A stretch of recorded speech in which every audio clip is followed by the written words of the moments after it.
Amor e Ódio, quarta parte, capítulo 3. Efetivamente, Adélia de Molino, que desde algum tempo se voltara fervorosa para a regeneradora ideia de Deus, nessa noite dramática sentiu inconciliável horror pela situação que vivia. Tomando resolução irrevogável, confiou-se à proteção das monjas de Santa Maria Madalena para um serviço de expiação em regra. A verdade era que a jovem fidalga se vinha deixando guiar pelo confessor desde muitos dias antes, o qual, generoso, vendo-a atormentada sob as imposições dos remorsos, recomendou-lhe a medida que lhe pareceu acertada, uma vez ciente da sua permanência em abominável infração. Pela manhã, dera, pois, entrada no convento, depois de uma noite insone sob os arcos do portão de entrada, e cuja superiora fora apresentada antes pelo próprio pastor de almas como pretendente ao ingresso na ordem. Confidenciando-se longamente com a religiosa nessa manhã, desta ouviu a seguinte sugestiva exposição, como era de praxe, após a solicitação do abrigo. Sabeis, minha filha, que de renúncias e sacrifícios se vos exigirão no serviço de expiação, desde o momento em que transpuserdes estes umbrais regeneradores, rumo ao noviciado, os quais tantas almas delinquentes há encaminhado para o cumprimento do dever? Nossa ordem é severa e impõe deveres tão ríspidos que sou forçada a projetar os horizontes rigorosos que vos esperarão. De início, sabei que as consolações que conseguir obter serão frutos do vosso próprio esforço, porque são provenientes na vossa consciência, à proporção com que ela vos reconciliardes, ou no ardor da vossa fé, quando a obtiverdes a ponto de, por meio dela, vos consolardes. Muitas noites, mesmo no inverno, haveis de repousar sobre lajes duras ou permanecer em orações e jejuns diante do altar, sob a vigilância da irmã fiscal, a fim de que o sono não vos atraiçoe as forças e o desânimo vos não enfraqueça o fervor da penitência. Vosso corpo será flagelado até ocorrer o sangue de vossas carnes, a fim de que vossa alma se mortifique pela dor, e o vosso orgulho e a vossa soberba, vossa vaidade, como as inclinações imundas do vosso caráter, se reduzam ao mínimo. Vossas necessidades, quaisquer que sejam, até mesmo a fome, jamais serão devidamente saciadas. Vossa forma graciosa desaparecerá sob os feios sudários de hábitos grosseiros. Vossos lábios se esquecerão dos sorrisos, como vossos olhos que perderão o brilho da vivacidade, queimados nas lágrimas que só no amor divino encontrarão socorro e refrigérios. Vossa juventude findará antes da época normal, e aquele que vos amam e a quem amais morrerão para vós e morrereis para eles. Somente os enxergareis novamente quando, identificada nas renúncias, puderdes fitá-los sem desviar, por amor deles, vossa devoção para com o Todo-Poderoso. Mas ainda não é tudo, porquanto humilhações e servidão experimentareis sob todos os matizes. Sereis governada, vós, dama da aristocracia, como a última das servas. Tratareis dos mais ínfimos místeres, desde as pocilgas e currais das nossas dependências campestres até a higiene nos compartimentos da comunidade.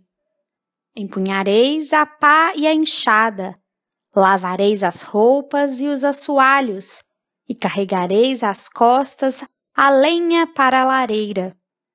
Velareis a cabeceira de enfermos, mesmo quando se trate de doenças contagiosas, pelos hospitais da indigência. Tratará chagas asquerosas, e tratareis da higiene de criaturas imundas e boçais que vos insultarão pelo bem que lhe fizerdes.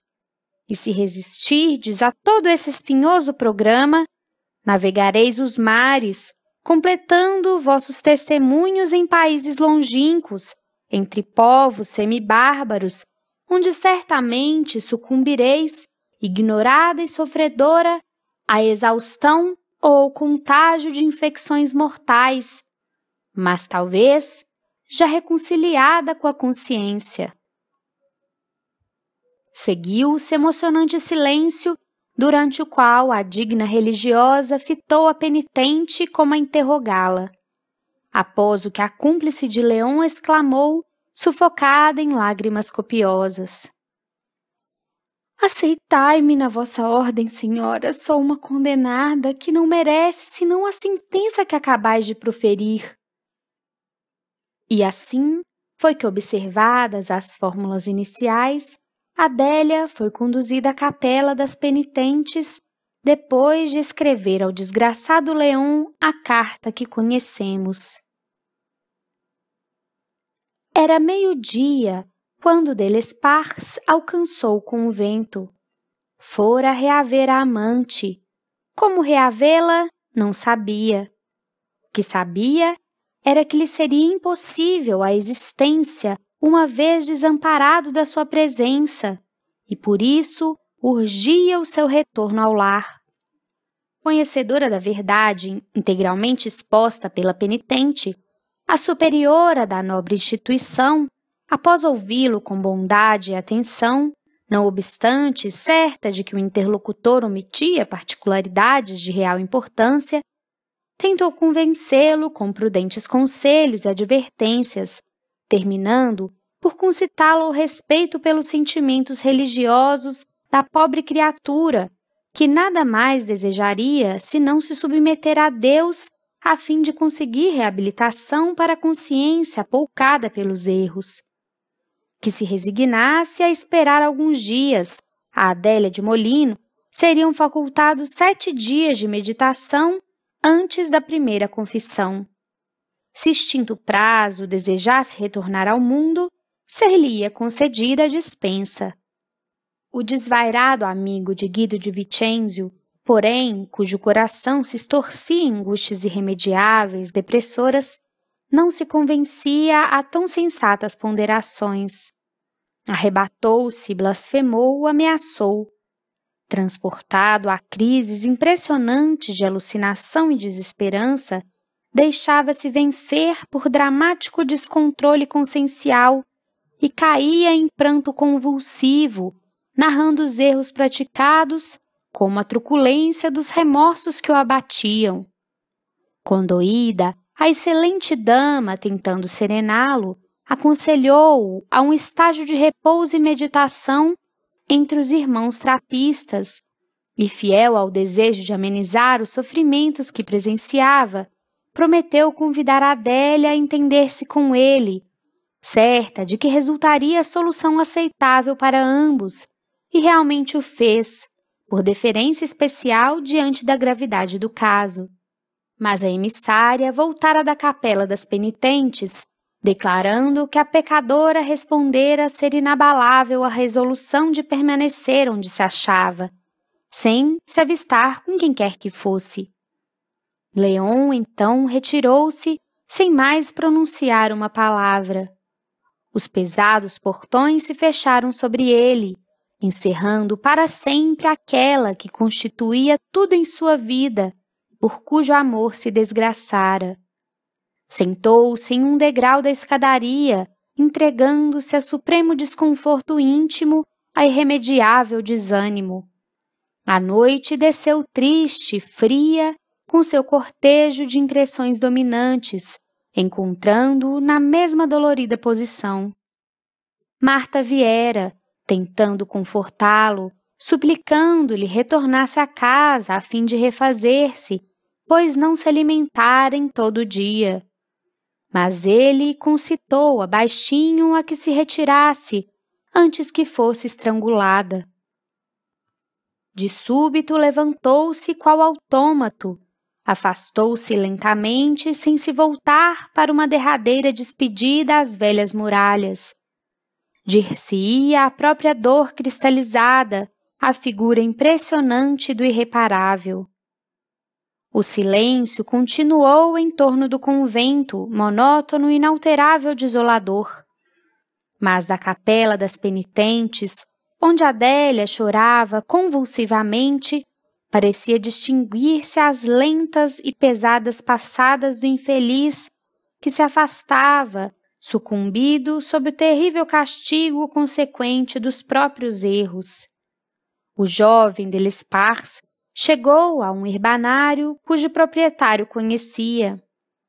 Servindo-se de sinistra serenidade, o amante de Adélia exclamou, com inflexões que aterrorizaram o modesto droguista: Velho, dá-me um tóxico violento, que mate sem delongas nem remissão. O herbanário, um egípcio, dado a conhecimentos medicinais e psíquicos, tremeu interiormente. Contemplou firmemente o singular visitante e compreendeu que o desgraçado se encontrava comprometido por uma entidade vingadora do plano invisível. Tratava-se este de um jovem trajado à florentina, com um punhal cravado na garganta, de onde o sangue se despejava em hemorragias espumantes e cujas feições ressumbravam dor, ódio e desespero.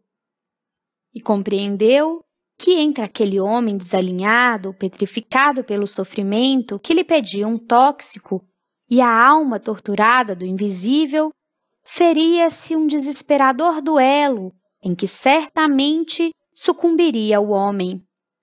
Sobressaltado, respondeu o lojista conciliativo: Senhor, não disponho de tóxicos, são simples ervas e essências medicinais. Mentes! Bradou colérico o alucinado fidalgo. Acolá, no laboratório, oculto num velho armário, na última prateleira à esquerda, há um frasco de louça branca, e dentro dele bela quantidade de certo licor mortífero, violento, oriundo de tua pátria.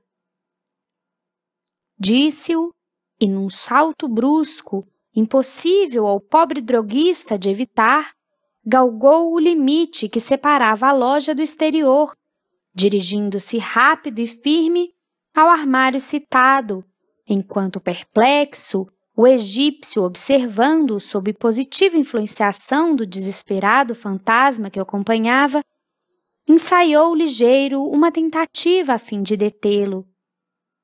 Mas sem que ensejasse tempo suficiente para ser socorrido, o irmão de Charles retirou resoluto o frasco de louça do seu esconderijo, destapou-o com um gesto enraivecido e sorveu sem indecisão o seu conteúdo. No auge da aflição e do assombro, o velho químico correu para a rua a gritar por socorro. Entre mentes, o desgraçado conde de Lespars tombava ao solo fulminado, debatendo-se nos espasmos de uma cruciante, porém rápida agonia, que precedera a morte violenta, sem delongas, tal como desejara. Aos brados do velho egípcio, que necessitava testemunhar a própria inculpabilidade naquele acontecimento brutal, surpreendente, que tivera por palco a sua casa, acorreram vizinhos assustados e curiosos. Um transeunte que ia e vinha enigmático pelas proximidades do herbanário, parecendo haver seguido ao encalço do infeliz Leon desde a retirada do convento da Madalena, entrou sem constrangimento, postando-se junto do corpo ainda quente do suicida, que acabava de expirar, e jazia estirado sob as lajes do chão, pondo-se a contemplá-lo. Sua fronte carregada, suas feições endurecidas, seus olhos frios, como velados por inauditos desgostos, não se alteraram em presença do pungente quadro. dir-se-ia um fidalgo florentino, e era, com efeito, Urbino de Vicenzio, que, fiel à perseguição iniciada contra os algozes de seu filho, não perdera um só dos dramáticos pormenores que infelicitavam a existência de ambos, louvando-se em satânica alegria a cada nova desgraça que os destroçava, enquanto contribuía ele próprio para aniquilar a pequena probabilidade que tinham de viver tranquilos. Intrigado diante da incomum impassibilidade, um assistente interrogava o humilde, enquanto o dono da casa tratava de se entender com a ronda que se aproximava. Sois porventura um amigo desse infeliz jovem, meu fidalgo, pois que se trata também de um aristocrata? Ao que o senhor Urbino retorquiu abruptamente, fitando-o com odienta expressão. Não, bom homem, sou seu inimigo mortal, e aqui me encontro para amaldiçoá-lo na morte. A cabeça loura de L'Esparce pendia para o local onde se postara o seu inimigo.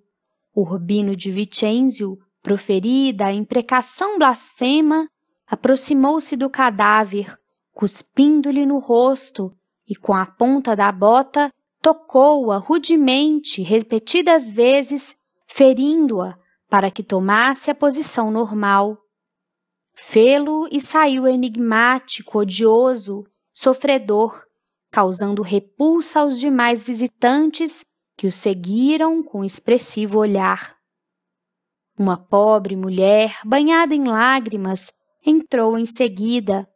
Era Marta, que viera reclamar o cadáver do seu querido menino. E na sua irremediável desgraça, o infortunado conde de L'Esparce ainda logrou obter lágrimas sinceras e piedosas orações que acalentassem sua alma e orvalhassem sua sepultura.